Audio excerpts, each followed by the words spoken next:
Fully automatic बंदूकों से अलग, जो कि लगातार फायर कर सकती हैं, सेमी ऑटोमेटिक बंदूकें एक बार ट्रिगर दबाने पर एक ही राउंड फायर करती हैं। यह एक 9mm सेमी ऑटोमेटिक पिस्तौल है। इस वीडियो में हम देखेंगे कि सेमी ऑटोमेटिक हैंडगन्स और पिस्तौलें कैसे काम करती हैं। यह एक कारतूस या कार्ट्रिज है। इसे मैगजीन में लोड किया जाता है, जिसमें स्प्रिंग और फॉलोअर इस पर दबाव बनाए रखते हैं।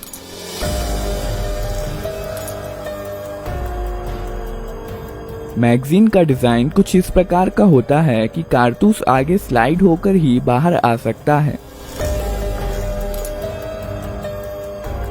इस मैगजीन को बंदूक में रखा जाता है।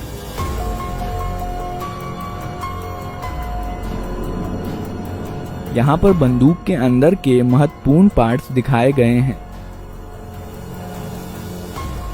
बंदूक को पहली बार फायर करने के लिए रिकॉइल स्प्रिंग के अगेंस्ट स्लाइडर को हाथ से पीछे खींचा जाता है। इसके कारण कई चीजें एक साथ होती हैं, जिन्हें हम एक एक करके देखेंगे।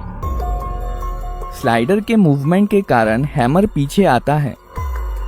यह हैमर स्ट्रट के जरिए मेन स्प्रिंग से जुड़ा होता है और इसलिए मेन स्प्रिंग को दबा देता है।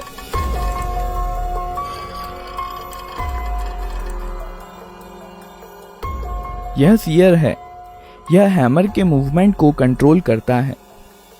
जब स्लाइडर पीछे जाता है, तब सीयर लीफ स्प्रिंग के दबाव में हैमर के साथ एंगेज हो जाता है और हैमर को वापस जाने से रोकता है।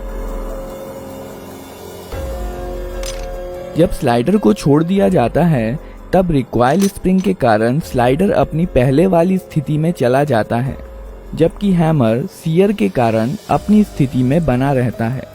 इस प्रक्रिया को कॉकिंग कहते हैं।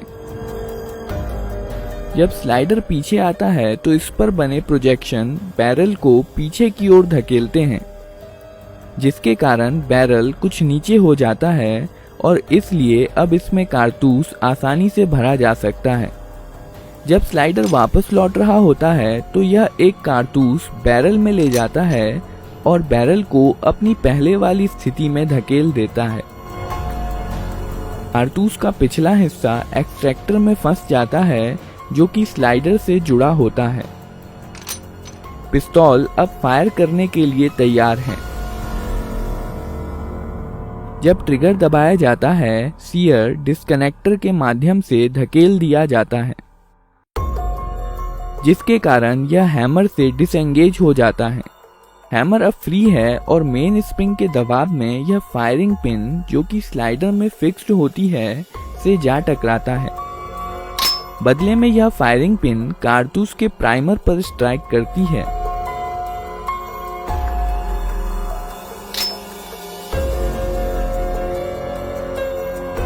प्राइमर में इम्पैक्ट सेंसिटिव एक्सप्लोजिव होता है, जो फायरिंग पिन के टकराने की वजह से जल जाता है। इसके कारण कारतूस में रखे पाउडर में आग लग जाती है, जिसकी वजह से बहुत सारी गैसेस पैदा होती हैं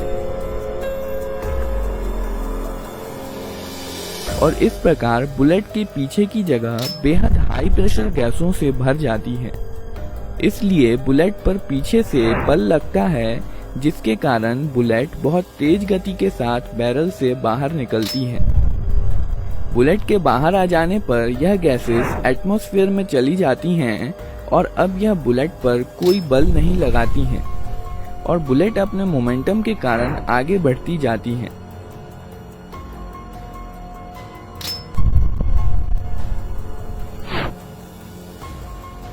बैरल में कुछ लकीरें और खांचे बने होते हैं, जो आगे बढ़ते समय बुलेट को स्थिरता के लिए घुमा देते हैं।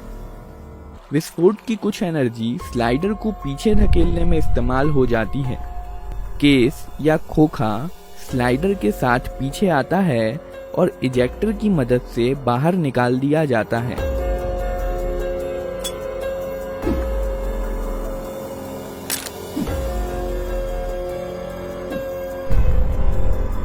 साथ ही साथ स्लाइडर हैमर को पीछे धकेलता है और बंदूक को अपने आप रिलोड भी कर देता है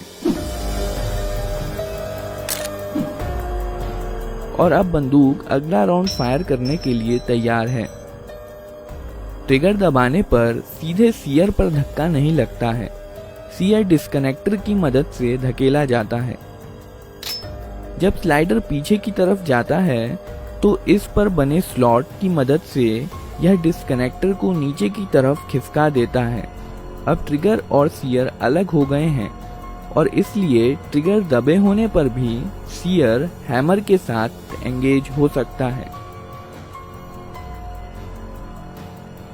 जब ट्रिगर छोड़ दिया जाता है तब डिस्कनेक्टर लीफ स्प्रिंग के दबाव के कारण स्लाइडर के स्लॉट में चला जाता है और अब बंदूक फिर से फायर की जा सकती है। ग्रिप सेफ्टी बंदूक को अपने आप फायर करने से रोकती है। जब बंदूक को हाथ से पकड़ लिया जाता है तभी ट्रिगर डिस्कनेक्टर के जरिए सीयर को मूव कर सकता है।